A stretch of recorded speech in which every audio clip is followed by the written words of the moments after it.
Hi everyone, welcome back with me again in this channel. So if you're new to Affinity and feeling a bit confused, don't worry, I've got you covered. Here in this video, I'm going to show you a beginner's guide to Affinity in 2025 so you can start designing like a pro. Let's jump in. So let's quickly understand the layout so you don't feel lost. Here you'll see the toolbar on the left.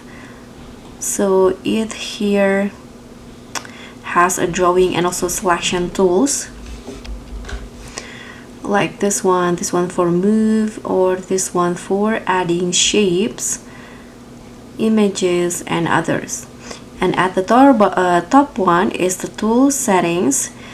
And on the panels here on the right side, there are color, layers, and also effects. And here, the white one is the canvas where you can actually design. So once you understand this layout, everything starts to make sense. So to start a new project, you can just click on a file and here, click on new again, and a new canvas will be created.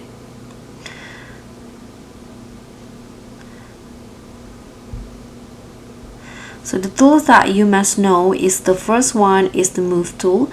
The move tool used for moving objects, and the shape tool, this one it's called rectangle tool.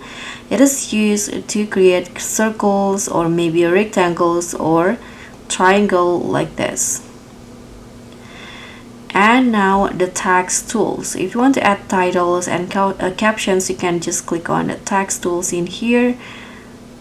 And you can choose whether it's artistic text tool or frame text tool. And here is the color panel. You can choose and apply colors in here. And the layered panels here control everything easily. So most beginners only need these tools at the start. No need to learn everything at once.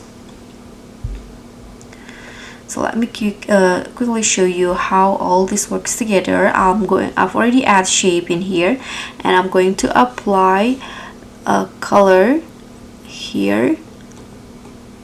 Let's say I'm going to go with red.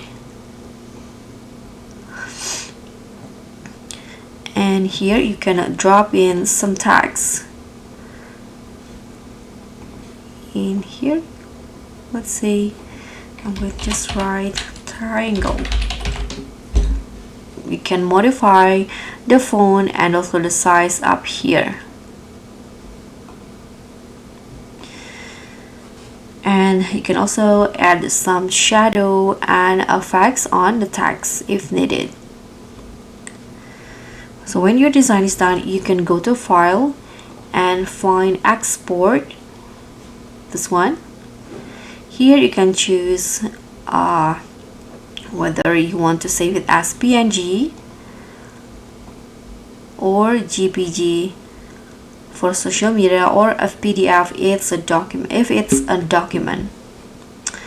So guys, that's pretty much all. Thank you so much for watching. Don't forget to like, subscribe, and also click on the thanks. Bye.